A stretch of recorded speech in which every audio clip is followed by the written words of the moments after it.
Hello everyone, welcome back to SN academy.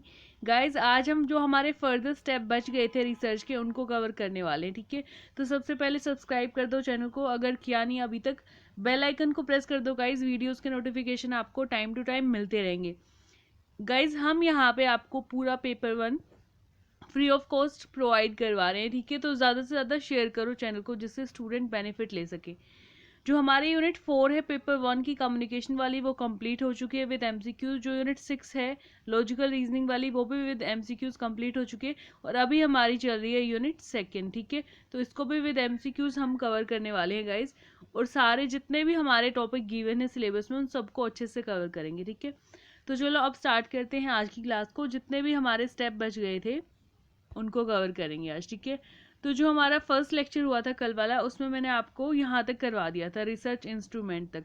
तो इतने step हमारे कंप्लीट हो चुके हैं। अब करते हैं फर्दर, जो कि है डिटरमाइनिंग सैम्पलिंग टेक्निक्स। तो गाइज, हमारा रिसर्च करने का जो 7th स्टेप है वो है डिटरमाइनिंग सैम्पलिंग टेक्निक। यानी कि इसमें हम आइडेंटिफाई करेंगे कि हमें किस टाइप की सैम्पलिंग चूज करनी है अपनी रिसर्च के लिए। ठीक है, तो यहाँ पे here researcher plan for technique of sampling which he और she wants to apply in research. ठीक है, किस टाइप की सैम्पलिंग हम अपनी रिसर्च में अप्लाई करना चाहते हैं, उस टेक्निक को हम यहाँ पे चूज करेंगे इस स्टेप में। ठीक है, the data collected from the sample of items selected from population and conclusion are drawn. जो भी हमें सैंपल चाहिए वो हम अपनी पॉपुलेशन में से सिलेक्ट करेंगे। ठीक है, और उसके बाद कंक्लूजन ड्रॉ करेंगे। तो बेसिकली अब पॉपुलेशन क्या होता है और सैंपल क्या होता है उसको देखो। पॉपुलेशन का मतलब होता है an aggregate of items about which we obtain information. Aggregate उन सारे आइटम्स का, उन सारे वेरिएबल्स का एग्रीगेट। बेसिकली अगर मैं करना चाहती हूँ हरियाणा स्टेट पे स्टडी फॉर एग्जांपल, या फिर दिल्ली पे करना चाहती हूँ, ठीक है, तो मुझे करनी है दिल्ली में स्टडी। तो अब दिल्ली में मैं पर्टिकुलर किस पे काम करना चाहती हूँ ये डिसाइड करूँगी पहले। तो सपोज करो कि स्मार्टफोन पे करना चाहती हूँ, ठीक है, और वो भी एक पर्टिकुलर दिल्ली के डिस्ट्रिक्ट में। ठीक है, सपोज नॉर्थ वेस्ट डिस्ट्रिक्ट मैंने चूज़ कर ली दिल्ली की। तो अब नॉर्थ वेस्ट में जितने भी लोग हैं जो स्मार्टफोन यूज़ करते हैं, वो सारे क्या हैं, मेरे स्टडी की पॉपुलेशन हुई। ठीक है, समझ गए। तो यानी एग्रीगेट उन आइटम का जिसके बारे में हम इंफॉर्मेशन गेन करना चाहते हैं। It refers to the entire field under investigation. हमारी इन्वेस्टिगेशन, हमारी रिसर्च के अंदर की जितनी भी फील्ड हुई, वो सारे हमारी क्या हो गई, पॉपुलेशन। यानी नॉर्थ वेस्ट डिस्ट्रिक्ट में जितने भी लोग स्मार्टफोन यूज़ करते हैं वो सारे पॉपुलेशन हो गई मेरी स्टडी की। ठीक है, सो गाइज, जो हमारी पॉपुलेशन होती है उसमें जो हम टेस्ट लगाते हैं, उनको स्टेटिस्टिकल टेस्ट लगाते हैं, उनको बोलते हैं हम पैरामीटर। ये याद रखना है। ठीक है, पॉपुलेशन को के जो मेन टर्म है वो है पैरामीटर। ठीक है, अब सैंपल के बारे में देखते हैं। सैंपल क्या होता है? It is part of population which is selected for the purpose of investigation. अब ये नॉर्थ वेस्ट डिस्ट्रिक्ट में जितने भी लोग स्मार्टफोन यूज़ करते हैं वो तो मेरी पॉपुलेशन हो गई स्टडी की। अब इनमें से मैं सबके पास तो नहीं जाऊंगी सैंपल कलेक्ट करने के लिए, है ना। अब अगर सबसे करूंगी तो वो तो अलग ही एक स्टडी होगी, बहुत ब्रॉड लेवल पे एक्सटेंसिव स्टडी होगी। बट मुझे क्या करना है, मुझे स्टडी करनी है छोटे लेवल पे। तो सपोज कि मैंने 1000 लोग चूज करने हैं। ठीक है, तो इस पूरी पॉपुलेशन में से मुझे 1000 लोगों पे स्टडी करनी है। ठीक है, तो ये जो 1000 लोग हैं, और सपोज करो ओवरऑल थे 1 लाख, तो ये जो 1 लाख थे ये पॉपुलेशन हुई गाइज। और जो 1000 मैंने सिलेक्ट करी है अपनी स्टडी में, जिनसे मैंने फॉर्म फिल करवाए हैं, क्वेश्चनर फिल करवाए, वो हो गए मेरी स्टडी के सैंपल। ठीक है, तो बेसिकली सैंपल क्या हुआ, पॉपुलेशन का एक पार्ट हुआ जो हम अपनी इन्वेस्टिगेशन, हम अपनी रिसर्च में जिसको इंक्लूड करेंगे। ठीक है, और जो सैंपल होता है गाइज, उस पे जो हम स्टैटिस्टिकल टेस्ट लगाते हैं उसको बोलते हैं स्टैटिस्टिक्स। ठीक है, तो पॉपुलेशन में क्या होता है, पैरामीटर, और सैंपल का क्या होता है, स्टैटिस्टिक्स। ये याद रखना है आपको। ठीक है, तो आप देखो, जो सैम्पलिंग है गाइज, उसको हमने 2 टाइप में डिवाइड किया है। जो टेक्निक है सैम्पलिंग की, उनको 2 टाइप में डिवाइड किया है, रैंडम सैम्पलिंग मेथड और नॉन रैंडम सैम्पलिंग मेथड। ठीक है, रैंडम सैम्पलिंग मेथड जो होते हैं गाइज, उनको हम प्रोबेबिलिटी सैम्पलिंग मेथड भी बोलते हैं। क्या बोलते हैं, प्रोबेबिलिटी सैम्पलिंग मेथड। ठीक है, और जो नॉन रैंडम हुए उनको बोल देंगे नॉन प्रोबेबिलिटी सैम्पलिंग मेथड। ठीक है, अब बेसिकली रैंडम का क्या मतलब होता है, रैंडम सैम्पलिंग या फिर प्रोबेबिलिटी सैम्पलिंग। सो गाइज, इसका मतलब होता है कि बेसिकली जितने भी सैंपल है पॉपुलेशन में, जितने भी आइटम है हमारी पॉपुलेशन में, जैसे अभी मैंने एग्जांपल बताया कि नॉर्थ वेस्ट में मैं स्टडी करना चाहती हूँ, ठीक है, तो वहाँ पे 1 लाख लोग सपोज करते हैं स्मार्टफोन यूज़। तो ये जो 1 लाख हुआ गाइज, इसमें हर एक जो आइटम हुआ, हर एक यानी रिस्पोंडेंट हुआ, हर एक रिस्पोंडेंट के पास इक्वल चांस होगा जब सैंपल में सिलेक्ट होने का, ठीक है। यानी जब हम रैंडमली चूज करते हैं तभी उनके पास चांस होता है, ठीक है। अदरवाइज अगर हम अपनी कन्वीनियंस के अकॉर्डिंग करेंगे तो सबके पास इक्वल चांस नहीं होगा।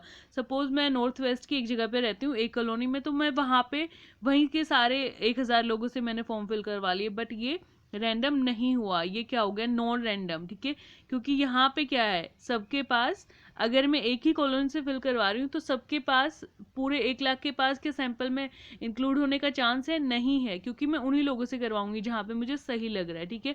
और जब मैं रैंडमली चूज करूंगी तो यानी जहाँ पे पूरे इन 1 लाख लोगों को हमारे सैंपल में इंक्लूड होने का चांस हो, ठीक है, हर एक के पास इक्वल चांस हो, तो वहां पे हमारी रैंडम सैम्पलिंग होगी गाइस। क्या होगी, रैंडम सैम्पलिंग, या फिर इसको प्रोबेबिलिटी सैम्पलिंग भी हम बोल देते हैं, ठीक है।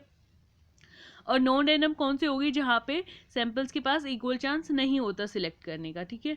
तो अब रैंडम के कुछ टाइप है, रैंडम के 5 टाइप है, simple random, stratified random, systematic random, multi stage random और क्लस्टर सैम्पलिंग। जो नॉन रैंडम है उसके फर्दर 4 टाइप हैं।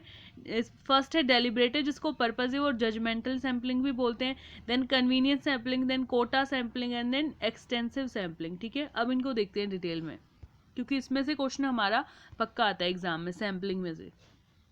सो गाइस, सबसे पहले सिंपल रैंडम सैम्पलिंग। जो सिंपल रैंडम सैम्पलिंग होती है, in this each item of the universe has an equal chance of being selected. Basically जो रैंडम सैम्पलिंग का मतलब होता है गाइस, वही सिंपल रैंडम सैम्पलिंग का मतलब होता है, ठीक है। यानी हर एक आइटम, पॉपुलेशन के हर एक आइटम के पास इक्वल चांस होता है जब सैंपल में सिलेक्ट होने का, ठीक है। फॉर एग्जाम्पल जब हम लॉटरी मेथड करते हैं, जब लॉटरी लगती है तो वहाँ भी रैंडमली ही चूज होता है, ठीक है। या फिर टेबल ऑफ रैंडम नंबर्स की टेबल होती है गाइज हमारे पास, ठीक है। तो ये पब्लिश्ड हुई होती है, ठीक है। यहाँ से हम इनकी रेफरेंस देके हम चूज कर सकते हैं अपने सैंपल, ठीक है। तो जब इस तरीके से सैम्पलिंग करते हैं तो वो होती है सिंपल रैंडम सैम्पलिंग, यानी जब हर एक आइटम के पास पॉपुलेशन के इक्वल चांस हो सैंपल में सिलेक्ट होने का, ठीक है। सेकेंड है गाइज हमारी स्ट्रेटिफाइड रैंडम सैम्पलिंग। तो this type of sampling is used when units of population are having different characteristics.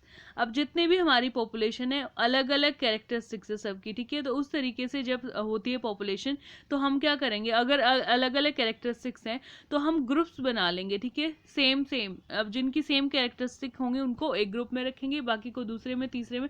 तो जितने भी ग्रुप उनको बना लेंगे, ठीक है। तो यहाँ पे जो यूनिट्स होती है बेसिकली उनको स्ट्रेटा में डिवाइड कर लेते हैं, यानी ग्रुप बना लेते हैं हम, ठीक है। स्ट्रेटिफाइड यानी ग्रुप बना लेंगे।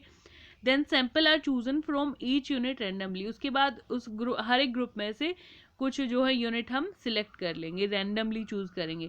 It is used in heterogeneous universe. जब यूनिवर्स हेट्रोजीनियस हो, यानी सबके अलग अलग फीचर हो, तब हम उनको ग्रुप में डिवाइड कर लेंगे। जो सेम कैरेक्टरिस्टिक सेम फीचर का होगा उसको अलग में, ठीक है, उसको अलग में। बाकी बहुत सारे ग्रुप्स उसमें हमारे बन सकते हैं, ठीक है। स्ट्रेटिफाइड को याद रखना है स्ट्रेटा से, यानी ग्रुप से। अब जो थर्ड है गाइज हमारा, वो है सिस्टमैटिक रैंडम सैम्पलिंग। सिस्टमैटिक यानी सिस्टम से। अब इसमें क्या होता है, all item of the universe are systematically arranged and numbered and then sample units are selected at equal intervals। इसमें हम क्या करेंगे, जितना भी हमारा बनेगा सैंपल, ठीक है। सपोज यहाँ पे पॉपुलेशन कितनी मैंने बताई एग्जांपल में आपको, 1 लाख थी, ठीक है। तो हम क्या करेंगे, जितने भी बंदे हैं उनकी पूरी 1 लाख की हम लिस्ट बना लेंगे, ठीक है। उनको सिस्टमेटिकली अरेंज कर लेंगे, यानी अल्फाबेटिकली बेसिकली उनको अरेंज कर लेंगे, और फिर नंबर दे देंगे उनको, यानी 1 2 3 4, तो 1 लाख तक नंबर दे देंगे। And then sample unit are selected at equal interval. उसके बाद इक्वल इंटरवल से हम सिलेक्ट कर लेंगे। सपोज कि हम हर 100 डिफरेंस आने के बाद, यानी हर 100वें बंदे को जब हम इंक्लूड कर लेंगे अपनी स्टडी में, ठीक है, वो हो गया हमारा सिस्टमैटिक रैंडम सैम्पलिंग। अब नेक्स्ट देखो, मल्टी स्टेज रैंडम सैम्पलिंग। ये क्या होता है, first of all the entire universe is divided into stages and सब स्टेजेस, ठीक है। फॉर एग्जांपल अगर मैं इंडिया में स्टडी कर रही हूँ, ठीक है, तो इंडिया में कर रही हूँ तो पहले पूरा इंडिया, ठीक है। अब इंडिया में हर एक स्टेट, ठीक है, कितने जितने भी स्टेट हो गए हमारे 28 या 29 जितने भी हैं, ठीक है, तो उन स्टेट की लिस्ट बनेगी एक अलग से। फिर हर एक स्टेट में एक डिस्ट्रिक्ट की यूनिट बनेगी अलग से, ठीक है। अब डिस्ट्रिक्ट में कुछ गांव होंगे, ठीक है। तो बेसिकली हर एक स्टेज से हम जब सैंपल चूज करेंगे, ठीक है, फ्रॉम ईच स्टेज और sub stage some units are selected. हर एक स्टेज से, हर एक डिस्ट्रिक्ट से, सबसे पहले हर एक स्टेट से, हर एक डिस्ट्रिक्ट से, हर एक गांव से जब हम सैंपल चूज करेंगे, हर एक सिटी से, तो वो हो गई हमारी मल्टी स्टेज सैम्पलिंग, ठीक है, यानी हर एक स्टेज पे जब हम चूज करते हैं सैंपल को। नेक्स्ट है गाइज हमारी क्लस्टर सैम्पलिंग। गाइस जो क्लस्टर सैम्पलिंग है वो भी रैंडम सैम्पलिंग का एक पार्ट होता है, ठीक है। क्लस्टर क्या होता है? एक गुच्छा, ठीक है। तो यहाँ पे जो यूनिवर्स यानी पॉपुलेशन है is divided into many groups, बहुत सारे ग्रुप्स में उसको डिवाइड कर देंगे, ठीक है। और किस बेसिस पे? होमोजीनियस बेसिस पे, यानी जिनकी होमोजीनियस क्या होता है? जिनकी सेम कैरेक्टरिस्टिक्स हो, ठीक है। And out of which a few cluster are selected, और जितने भी ग्रुप बने, सपोज 10 ग्रुप बने, ठीक है, तो उसमें से कुछ ग्रुप, यानी मैंने यहाँ से 7 ग्रुप ले लिए, ठीक है। तो जब मैं ऐसे सैम्पलिंग करती हूँ और उसके बाद क्या करूँगी, ये जो 7 ग्रुप ले लिए इनमें रैंडम बेसिस पे एनुमरेटेड यानी एनुमरेटर चूज करके, ये मेरे लास्ट क्लास में आपको बताया था कि एनुमरेटर क्या होता है, बेसिकली जिसको हम अपॉइंट करते हैं अपनी रिसर्च स्टडी को के पर्पस को फिल करने के लिए, ठीक है। तो एनुमरेटर क्या करता है? सैंपल को खुद ही फिल करता है दूसरे से, रिस्पोंडेंट से पूछ के, ठीक है। तो एक तो ये काम हो गया कि जो क्लस्टर होंगे, अगर 10 बन गए यानी 7 ले लिए, यानी बहुत सारे क्लस्टर बनेंगे, उसमें से चूज करना है, और फिर वो भी हम रेंडमली चूज करेंगे इन ग्रुप्स में से भी। और इसको कौन फिल करवाएगा? एनुमरेटर होगा, जो एनुमरेटर फिल करवाएगा इसको, ठीक है। तो ये याद रखना है इसमें क्लस्टर सैम्पलिंग में। और ये जो मेथड है क्लस्टर सैम्पलिंग का, यूजुअली फार्मास्यूटिकल इंडस्ट्री या फिर फार्मास्यूटिकल इंडस्ट्री में इसको यूज किया जाता है क्लस्टर सैम्पलिंग को, ठीक है। नेक्स्ट है गाइस जजमेंटल सैम्पलिंग। ये हमारा नॉन रैंडम सैम्पलिंग का एक पार्ट है। नॉन रैंडम में क्या होता है? जब हर एक सैंपल के पास इक्वल चांस ना हो सिलेक्ट होने का, हर एक आइटम के पास सैंपल में सिलेक्ट होने का इक्वल चांस जब ना हो, उसको क्या बोलते हैं? Judgemental, sorry non random sampling. और जजमेंटल नॉन रैंडम का ही एक पार्ट है, ठीक है। तो इसमें क्या होता है? Under this method, selection of sampled item dependent exclusively on the judgment of the researcher. जैसा रिसर्चर को ठीक लगेगा वैसे ही वो वहां से ले लेगा। अगर उसको लग रहा है कि यहाँ से मुझे ठीक लग रहा है, यहाँ से डाटा कलेक्ट करना ठीक रहेगा, ठीक है, तो अपनी जजमेंट के अकॉर्डिंग जब रिसर्चर कोई डाटा कलेक्ट करता है तो उसको बोलते हैं जजमेंटल सैम्पलिंग, ठीक है। अब नेक्स्ट देखो guys quota sampling. Quota sampling क्या होता है? इन दिस मेथड सबसे पहले तो क्या होता है? पॉपुलेशन को हम डिवाइड कर देंगे स्ट्रेटा में, यानी ग्रुप्स में, ठीक है, म्यूचुअली एक्सक्लूसिव ग्रुप में उसको डिवाइड कर देंगे, जैसे स्ट्रेटिफाइड सैम्पलिंग में करते हैं, ठीक है। लेकिन डिफरेंस क्या है कोटा में और स्ट्रेटिफाइड में?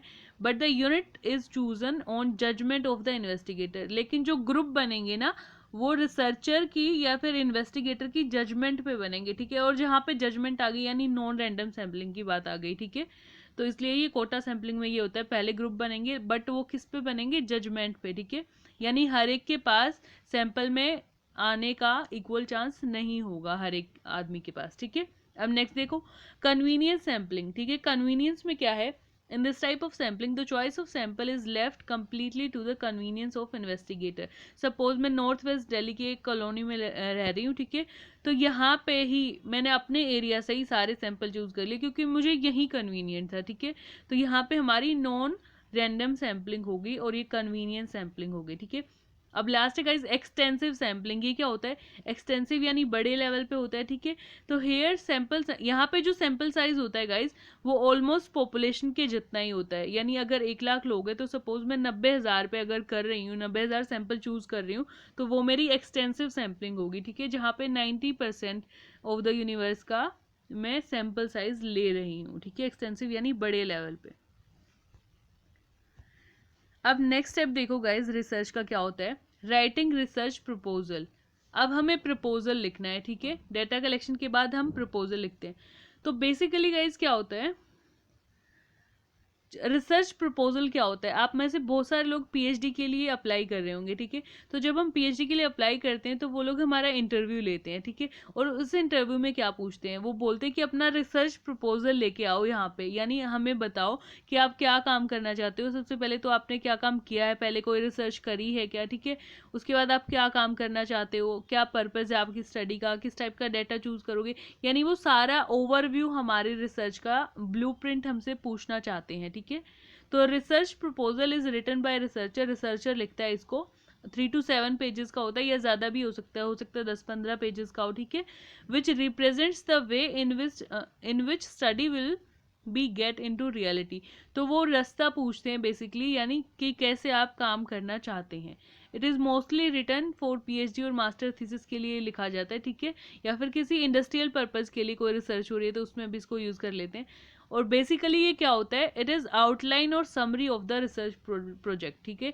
तो जो हमारा रिसर्च प्रोजेक्ट होगा उसकी आउटलाइन या ब्लूप्रिंट होता है, या फिर समरी भी बोल सकते हैं। और इसमें क्या क्या चीज़ आती है, सबसे पहले तो रिसर्चर की क्वालिफिकेशन क्या क्या है, फिर रिसर्च का क्या पर्पज़ है, इसका टॉपिक का क्या बेनिफिट है, और बेनिफिशरी कौन कौन होंगे इसके, ठीक है, यानी किन किन को बेनिफिट मिल पाएगा इस रिसर्च से, किस टाइप का डाटा तुम कलेक्ट करोगे ये पूछेंगे, कौन से स्टेटिस्टिकल टेस्ट यूज़ करोगे ये भी पूछा जाता है, और हेल्प फ्रॉम एनी एजेंसी, क्या तुम किसी से हेल्प ले रहे हो इसके रिगार्डिंग, ठीक है, यानी कहाँ से फॉर्म फिल करवाओगे, तो और टाइम लिमिट कितनी, यानी कितने टाइम में इस रिसर्च को तुम कवर करोगे, और फंड रिक्वायरमेंट क्या तुम्हें इस रिसर्च के लिए फंड चाहिए, और अगर चाहिए तो कितने चाहिए, ठीक है। तो ये सारी चीज़ें हम लिखते हैं रिसर्च प्रपोजल के अंदर। अब नेक्स्ट है डाटा कलेक्शन। तो डाटा कलेक्शन क्या होता है गाइज, अब देखो, डाटा कलेक्शन यानी various type of alternative are available for researcher, यानी जो हम अपनी रिसर्च के लिए डाटा कलेक्ट करेंगे बेसिकली वही हुआ। तो इसमें क्या होता है कि बहुत सारे अल्टरनेटिव्स होते हैं रिसर्चर के पास डाटा को कलेक्ट करने के लिए, जो हमने कर रखे हैं पहले लास्ट क्लास में कवर कर ली थी हमने, ये सारे प्राइमरी सेकेंडरी और टर्शियरी सोर्स होते हैं जितने भी, तो इनसे रिसर्चर जो है डाटा कलेक्ट कर सकता है, ठीक है।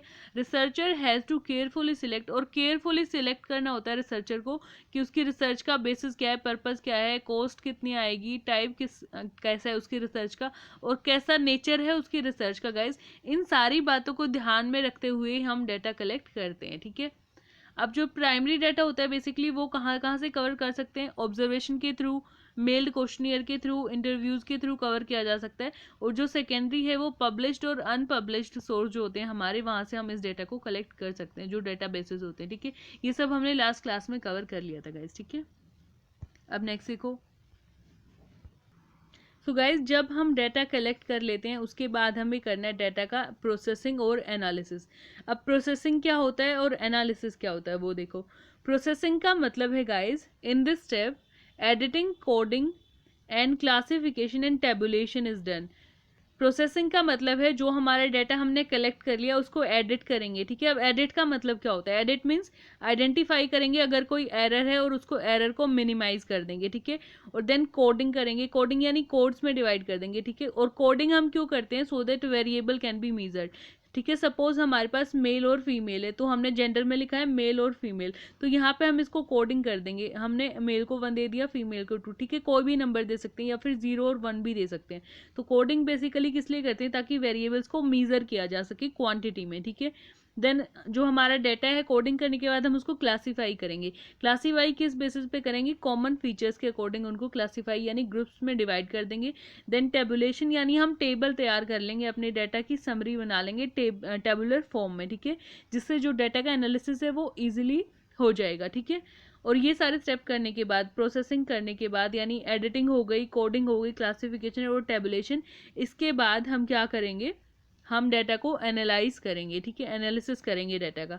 यानी जो हमारे सुटेबल टूल होंगे, जितने भी स्टैटिस्टिकल टूल और टेक्निक है, उनको हम अपने डाटा के अकॉर्डिंग उनको अप्लाई करेंगे अपने रिसर्च में, ठीक है।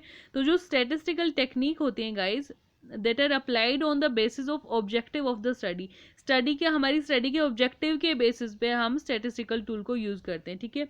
और जो हमारे स्टैटिस्टिकल टूल होते हैं गाइज वो बहुत टाइप के होते हैं, ठीक है, उनके लिए फर्दर एक अलग से क्लास लेनी पड़ेगी।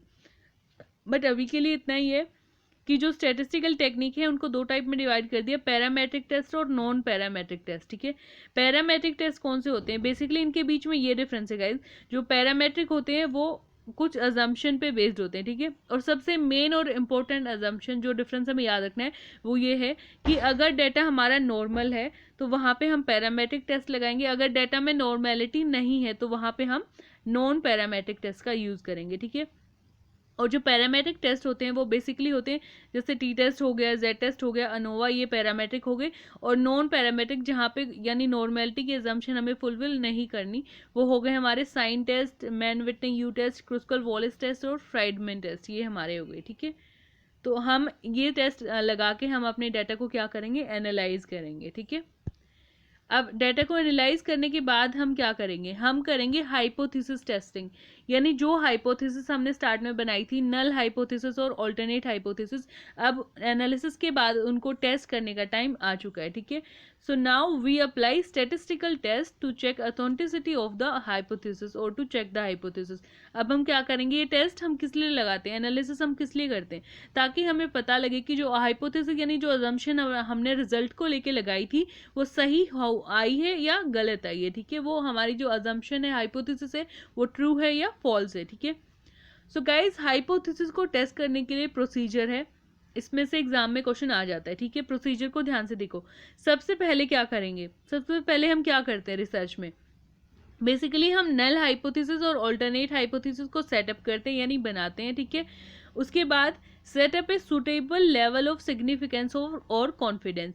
Guys suitable level of significance या फिर कॉन्फिडेंस का मतलब है कि जो रिसर्चर है अपनी रिसर्च को लेके कितने कॉन्फिडेंस में है। ठीक है, यानी जो बेसिकली यानी कितने चांस ऑफ एरर या फिर कितने परसेंटेज उसके जो अजम्पशन है वो गलत हो सकती हैं। ठीक है, सो बेसिकली जो 5% होता है वो सोशल साइंस की रिसर्च के लिए लेवल ऑफ सिग्निफिकेंस माना जाता है, और जो साइंस वाले रिसर्च होते हैं गाइज वहाँ पे माना जाता है 1% का हमारा। ठीक है, यानी 1% चांस ही ले सकते हैं, जबकि सोशल साइंस वाले रिसर्च में हम 5% चांस ले सकते हैं कि हमारी रिसर्च सही होगी या नहीं होगी। ठीक है, सो यहाँ पे नल हाइपोथेसिस सबसे पहले सेट करेंगे, उसके बाद लेवल ऑफ सिग्निफिकेंस हम सेट करेंगे 5%, 1%, ये 10% तक वैसे हो सकता है, बट यूजुअली 5% और 1% इसको हम लेके चलते हैं। ठीक है, उसके बाद थर्ड स्टेप है guys set up a suitable test of statistics.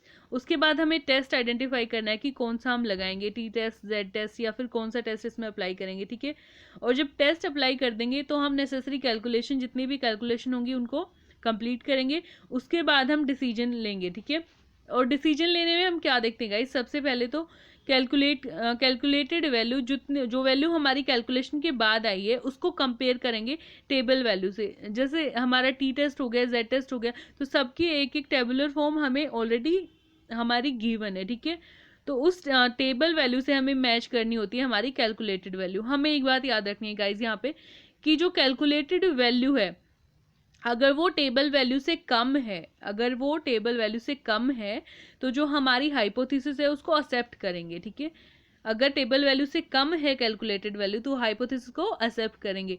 अगर हमारी कैलकुलेटेड वैल्यू ज़्यादा हो गई टेबल वैल्यू से तो हाइपोथेसिस को हम रिजेक्ट कर देंगे। ठीक है, तो इस तरीके से हम अपनी हाइपोथेसिस को टेस्ट करते हैं यहाँ पे। सो गाइज नेक्स्ट स्टेप है, जब हम हाइपोथेसिस को टेस्ट कर लेंगे तो नेक्स्ट स्टेप होता है हमारा जनरलाइजेशन या फिर इंटरप्रिटेशन, जहाँ पे हम हाइपोथेसिस टेस्ट करते हैं गाइज। ठीक है, तो यहाँ पे वहाँ पे करते हैं जर्नलाइजेशन। और जिस स्टडी में मैंने आपको बताया था कि ज़रूरी नहीं होता कि हम हाइपोथेसिस को सेट करें ही करें, बिना हाइपोथेसिस के भी एक अच्छी रिसर्च हो सकती है। तो अगर हाइपोथेसिस हम सिलेक्ट करते हैं, बना के चलते हैं, तो वहाँ पे हम जर्नलाइज करेंगे, और अगर हाइपोथेसिस हमने नहीं ली तो वहाँ पे हम इंटरप्रिटेशन यानी इंटरप्रेट करेंगे अपने रिजल्ट्स को। ठीक है, तो यहाँ पे मैंने यही लिखा है, after testing the hypothesis researcher will be able to reach a conclusion. ठीक है, because he will be able to generalize because of this hypothesis जब हम सेट करते हैं तो वहाँ पे हम जर्नलाइजेशन कर सकते हैं। ठीक है, अगर हाइपोथेसिस हमने सेट नहीं करी तो वहाँ पे हम डाटा को, रिसर्च के रिजल्ट्स को एनालाइज करेंगे। ठीक है, और इंटरप्रेट करेंगे उसको, सिर्फ यही है। अगर हाइपोथेसिस है तो जर्नलाइज, अगर नहीं बनाई तो इंटरप्रेट हम उसको कर देंगे रिजल्ट्स को। ये करने के बाद गाइज हमारा last but not the least जो है स्टेप रिसर्च का, और सबसे इम्पॉर्टेंट जो है स्टेप है वो है राइटिंग द रिसर्च रिपोर्ट। हमारी पूरी रिसर्च कंप्लीट हो चुकी है, अब हमें क्या करना है, हमें लिखनी है ये सारी चीज़ें। ठीक है, तो last but the most important step of research is writing the research report. ठीक है, सबसे इंपॉर्टेंट है ये स्टेप, रिसर्च को लिखना। It is somehow difficult because researcher must have good writing skills for this. ये थोड़ा डिफिकल्ट है क्योंकि यहाँ पर रिसर्चर के पास अच्छी राइटिंग स्किल्स होनी चाहिए लिखने के लिए। ठीक है, it will inform audience that what was the purpose and what are the finding you have concluded from your study. इससे जो ऑडियंस होंगे हमारी, उनको पता लगेगा कि हमारी रिसर्च का क्या पर्पस था और क्या स्टडी यानी क्या फाइंडिंग उसकी निकल के आई है हमारी स्टडी की, ठीक है। जो लैंग्वेज हम यूज़ करते हैं गाइज लिखने के लिए, वो फॉर्मल होनी चाहिए और एकेडमिक स्टाइल में होनी चाहिए रिसर्च में लिखते टाइम, ठीक है। It follow certain format. जो रिसर्च की रिपोर्ट की राइटिंग है गाइज, वो एक सर्टेन फॉर्मेट को फॉलो करती है। वैसे कोई फिक्स नहीं है, बट हर एक यूनिवर्सिटी का वैसे अलग अलग होता है फॉर्मेट रिसर्च रिपोर्ट को लिखने का, बट एक फॉर्मेट होता ही होता है, ठीक है। तो इस फॉर्मेट को हम कवर करेंगे गाइज अगली क्लास में, जहाँ पे हम कवर करेंगे थीसिस और आर्टिकल राइटिंग को, क्योंकि थीसिस को लिखने का भी सेम फॉर्मेट होता है और आर्टिकल को भी, और ये दोनों हमारी रिसर्च है, यानी रिसर्च की राइटिंग का फॉर्मेट हम करेंगे नेक्स्ट क्लास में गाइज, ठीक है।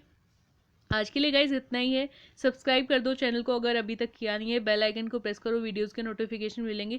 चैनल को स्प्रेड करो ज़्यादा से ज़्यादा गाइज, ठीक है, ताकि जो स्टूडेंट पेड कोचिंग ले नहीं सकते वो इस क्लास से, फ्री क्लासेस से अपना जो है कवर कर सके सारा सिलेबस, ठीक है। लाइक करो वीडियो को अगर समझ में आ रहा है। If you have any doubt then you can comment in the comment section, ठीक है।